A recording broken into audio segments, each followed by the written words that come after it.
أعوذ بالله من الشيطان الرجيم. بسم الله الرحمن الرحيم. قل أوحي إلي أنه استمع نفر من الجن فقالوا إنا سمعنا قرآنا عجبا يهدي إلى الرشد فآمنا به ولن نشرك بربنا أحدا وأنه تعالى جد ربنا ما اتخذ صاحبة ولا ولدا وأنه كان يقول سفيهنا على الله شططا وأنا ظننا أن لن تقول الإنس والجن على الله كذبا وأنه كان رجال من الإنس يعوذون برجال من الجن فزادوهم رهقا وأنهم ظنوا كما ظننتم أن لن يبعث الله أحدا وأنا لمسنا السماء فوجدناها ملئت حرسا شديدا وشهبا وأنا كنا نقعد منها مقاعد للسمع فمن يستمع الآن يجد له شهابا رصدا وأنا لا ندري أشر أريد بمن في الأرض أم أراد بهم ربهم رشدا وأنا منا الصالحون ومنا دون ذلك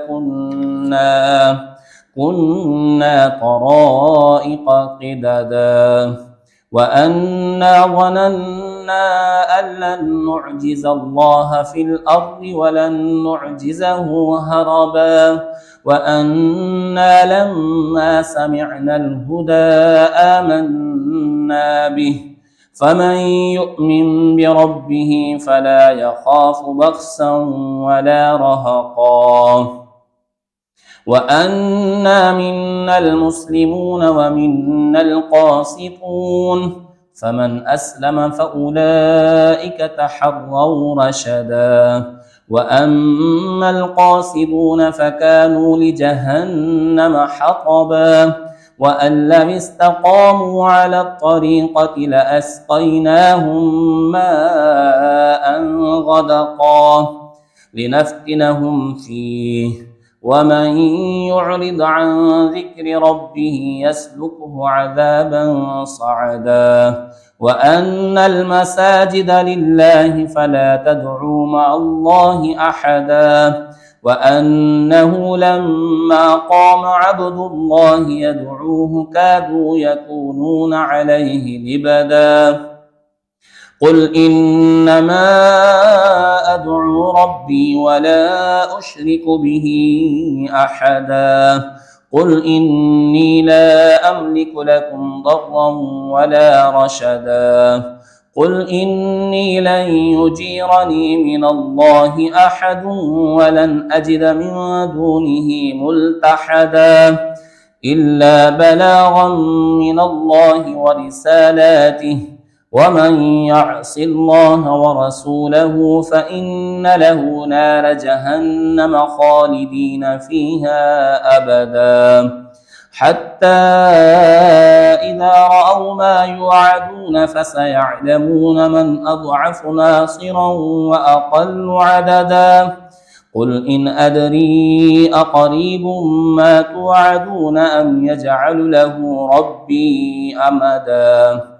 عالم الغيب فلا يظهر على غيبه أحدا